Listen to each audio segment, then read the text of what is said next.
நீங்க சாப்பிட்டு முடிச்சோடனே வயிறு கல்லு மாதிரி இருக்கா? கேஸ்ட்ரிக் பிரச்சனை, அசிடிட்டி, வயிறு உப்புசம் ஏற்படுதா? நைட்ல நீங்க எவ்வளவு டயர்டா இருந்தாலும் தூக்கம் மட்டும் வரமாட்டுதா? இது எல்லாத்தையுமே சரி செய்யக்கூடிய அந்த சின்ன அற்புதமான பொருள் உங்க வீட்டு கிச்சன்ல தான் இருக்கு. அதுவும் ஒரு நாளைக்கு 2 மட்டும் நீங்க பயன்படுத்தினாவே போதும். அது வேற எதுவும் இல்லைங்க, ஏலக்காய். ஏலக்காயை நம்ம டீ, பாயசம், பிரியாணி, இனிப்பு வகைகள் இது எல்லாத்துலயுமே பயன்படுத்துவோம். ஆனா இந்த ஏலக்காயில இருக்கக்கூடிய அந்த சிறிய கருப்பு விதைகள்ல இயற்கையான நறுமணமூட்டும் எண்ணெய்கள் இருக்கு.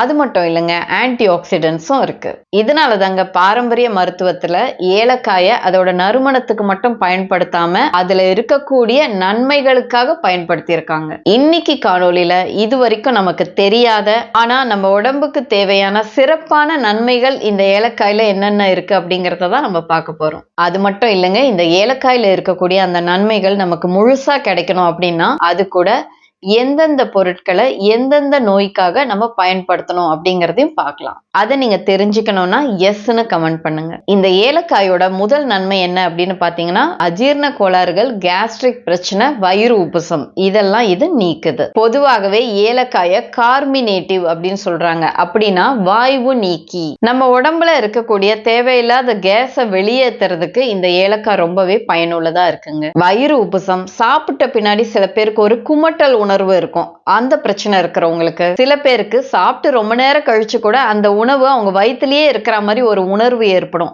அதையும் இது குறைக்குது. ஆயுர்வேதத்துல ஏலக்காய தீபன பாஷனா அப்படின்னு சொல்றாங்க.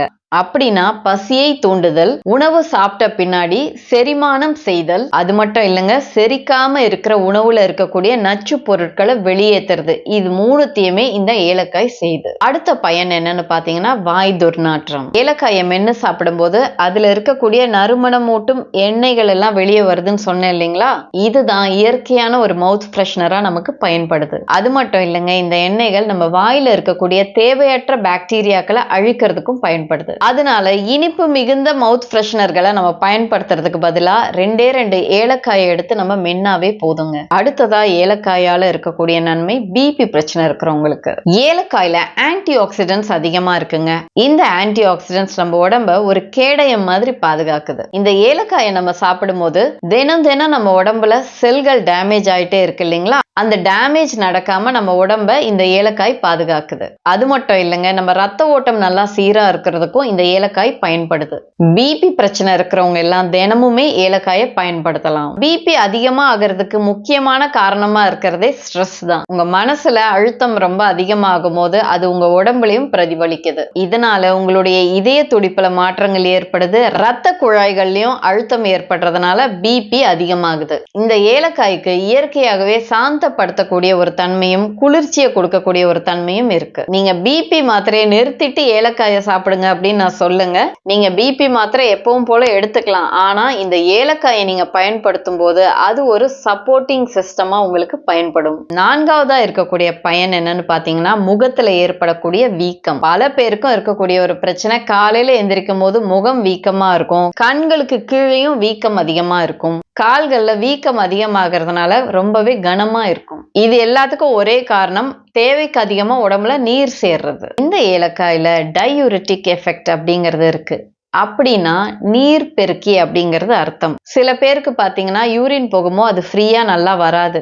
அப்படி இருக்கிறவங்க இந்த ஏலக்காயை சாப்பிட்டுட்டு வந்தா இது நீர் பெருக்கி அப்படின்னு சொல்றோம் இல்லைங்களா? சிறுநீர் பெருக்கி. அப்படி இருக்கும்போது உங்களுக்கு யூரின் நல்லா போகும். இதனால உங்க உடம்புல தங்கி இருக்கிற தேவையில்லாத நீர் எல்லாமே வெளியேறுது. உங்க முகத்துல வீக்கம் இருந்தாலோ, வயிறு உப்புசம், கால் வீக்கம் இதெல்லாமே குறையுது. பாரம்பரியமாகவே இந்த ஏலக்காயை நம்ம உடம்ப இயற்கையான முறையில சுத்தம் செய்யறதுக்கும் கல்லீரலோட செயல்பாட்டிற்கும் பயன்படுத்தியிருக்காங்க. 5வது பயன் என்னங்கிறத பார்க்கலாம். சில பேர் பாத்தீங்கன்னா தூங்கி எந்திரிக்கும் போதே டயர்டா இருப்பாங்க.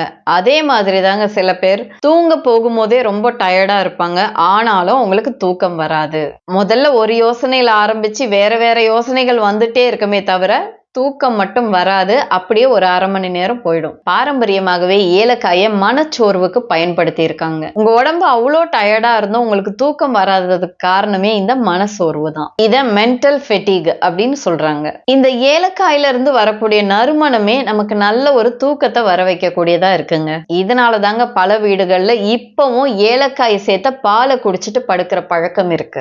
ஆயுர்வேதத்துல இந்த ஏலக்காயை வாதத்தையும் கபத்தையும் பேலன்ஸ் பண்றதுக்கு பயன்படுத்தி இருக்காங்க. அது மட்டும் இல்லைங்க, நம்ம சாப்பிட்ட உணவு செரிமானம் ஆகல அப்படின்னா அதுல இருக்கக்கூடிய நச்சுத்தன்மையை வெளியேற்றுறதுக்கும் இந்த ஏலக்காய் பயன்படுது. இப்ப ஏலக்காயோட 5 பயன்களையும் நம்ம பார்த்துட்டோம். அந்த பயன்கள் நம்ம உடம்புக்கு முழுசா கிடைக்கணும் அப்படின்னா ஏலக்காயோட எந்தெந்த பொருளை சேர்த்து நம்ம சாப்பிடணும் அப்படிங்கறத பார்க்கலாம். உங்களுக்கு கேஸ், அசிடிட்டி, வயிறு உப்புசம், வயிறு கல்லு மாதிரி இருக்கிற உணர்வு இதெல்லாம் இருந்துச்சுன்னா ஒரு ஏலக்காய் 1/2 டீஸ்பூன் அளவு சோம்பு எடுத்துக்கோங்க. நீங்க உணவு சாப்பிட்டு முடிச்சோன்னே இது ரெண்டுத்தையும் நல்லா மென்னு சாப்பிடுங்க. இந்த ஏலக்காய்னால உங்களுக்கு செரிமானம் நல்லா நடக்குதுங்க. நம்ம சோம்பையும் சேர்த்து சாப்பிடுறதுனால வயிற்றுல இருக்கக்கூடிய தேவையில்லாத கேஸை வெளியேற்றுறதுக்கு இந்த சோம்பு பயன்படுது. அது மட்டும் இல்லைங்க, நம்ம சாப்பிட்ட பின்னாடி வயிறு கல்லு மாதிரி இருக்கு இல்லைங்களா, அந்த உணர்வை குறைக்கிறதுக்கும் இந்த சோம்பு பயன்படுது. அடுத்ததா ஹை பிபி மற்றும் ஸ்ட்ரெஸ் இருக்கிறவங்க இந்த ஏலக்காய் கூட எந்த ஒரு பொருளை பயன்படுத்தணும் அப்படிங்கறத பார்க்கலாம். 2 ஏலக்காய்க்குள்ள இருக்கக்கூடிய அந்த விதைகளை மட்டும் தனியா எடுத்துக்கோங்க.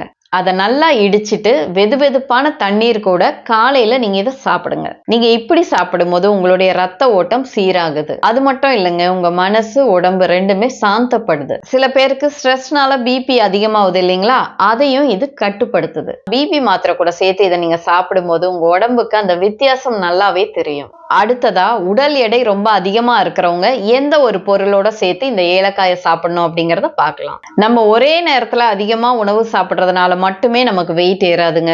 சில சமயங்கள்ல ஒரு பிஸ்கெட் சாப்பிடுவோம், கொஞ்ச நேரம் கழிச்சு ஒரே ஒரு ஸ்வீட் சாப்பிடுவோம், டீல கொஞ்சம் எக்ஸ்ட்ரா சர்க்கரை போட்டு குடிப்போம். நம்முடைய கிரேவிங்ஸ் அதிகமாகும் போது இன்னும் கொஞ்சம் அதிகமா சாப்பிட ஆரம்பிப்போம். இப்படிதாங்க கொஞ்சம் கொஞ்சமா இந்த கேலரிஸ் நம்ம உடம்புல அதிகமாகுது. 2 ஏலக்காய் எடுத்து லேசான சூடுல வறுத்துட்டு அப்படியே ஆஃப் பண்ணிடுங்க. கலர் எதுவுமே மாறக்கூடாது. அந்த லேசா வறுத்த ஏலக்காயை நல்லா பொடிச்சிட்டு அது கூட நம்ம விரல் நுனி சைஸ் இருந்தா போதுங்க, அந்த அளவு இருக்கக்கூடிய பட்டையையும் எடுத்து நீங்க நல்லா பவுடர் பண்ணிக்கோங்க. பொடிச்ச இந்த பட்டையும் ஏலக்காயும் நீங்க காலை உணவு சாப்பிடுவீங்க இல்லைங்களா, அதுக்கு முன்னாடி வெதுவெதுப்பான தண்ணீரோட சாப்பிட்டுருங்க. நீங்க இப்படி செய்யும் போது ஸ்வீட் சாப்பிடணும் அப்படிங்கிற கிரேவிங்ஸ் உங்களுக்கு கண்ட்ரோல் ஆகுதுங்க. நம்ம சாப்பிட்ற உணவுல இருந்து நமக்கு கிடைக்கக்கூடிய அந்த எனர்ஜியை நம்ம உடம்பு நல்லா யூஸ் பண்ணிக்கும். அது மட்டும் இல்லைங்க, சுகர் லெவல்ஸும் கண்ட்ரோல் பண்ணுது. இதனால உங்களுக்கு வெயிட் ஏறுறது கம்மி ஆகுது. சில பேருக்கு பாத்தீங்கன்னா கிளைமேட் கொஞ்சம் சேஞ்ச் ஆயிடுச்சுனாவே சளி, இருமல் இந்த தொந்தரவுகள் எல்லாம் இருக்கும். அந்த பிரச்சனைகள் இருக்கிறவங்க இந்த ஏலக்காய் கூட எந்த பொருளை சேர்த்து சாப்பிடணும் அப்படிங்கறத பார்க்கலாம். ஒரு 1/4 டீஸ்பூன் அளவு ஏலக்காய் தூள் எடுத்துக்கோங்க. ஒரு 1/4 டீஸ்பூன் அளவு சுக்கு தூள் எடுத்துக்கோங்க. அது கூட தேன் சேர்த்து நல்லா குழைச்சி வச்சுக்கோங்க. கொஞ்சம் கொஞ்சமா சாப்பிடணுங்க. அப்படியே வாயில போட்டு உடனே முழுங்கிடக்கூடாது. கொஞ்சம் கொஞ்சமா நாக்குல கொஞ்சம் கொஞ்சமா வச்சு வச்சு இதை சாப்பிடணும். இதுல சுக்கு நம்ம சேர்த்திருக்கிறதுனால சளி அடைப்பு ஏதாவது இருந்துச்சுன்னா அதை வெளியேற்றுறதுக்கு இந்த சுக்கு ரொம்பவே பயனுள்ளதா இருக்கு. தேனை நம்ம பயன்படுத்துறதுனால தொண்டையில ஏதாச்சும் கரகரப்போ இல்ல வலியோ இருந்துச்சுன்னா அதை இது குறைக்குது. இந்த சிறிய ஏலக்காயை சரியான அளவுல சரியான பொருளோட சேர்த்து சாப்பிடும் போது அதோட பலன்கள் என்னென்ன அப்படிங்கறத நம்ம பார்த்தோம். இந்த காணொளி உங்களுக்கு பிடிச்சிருந்தா இதை நீங்க லைக் பண்ணுங்க. இந்த காணொளி உங்களுக்கு உபயோகமா இருக்கிற மாதிரியே உங்களுடைய நண்பர்களுக்கோ உறவினர்களுக்கோ உபயோகமா இருக்கணும்னா அவங்களுக்கும் இதை ஷேர் பண்ணுங்க. இது போன்ற ஆரோக்கியம் குறித்த தகவல்கள் உங்களுக்கு தொடர்ந்து கிடைச்சிட்டே இருக்கணும்னா நம்ம சேனலை சப்ஸ்கிரைப் பண்ணிக்கோங்க. நீங்க எப்போதுமே ஆரோக்கியத்தோடும் தன்னம்பிக்கையோடும் வலிகள் எதுவுமே இல்லாம இருக்கணும். நன்றி.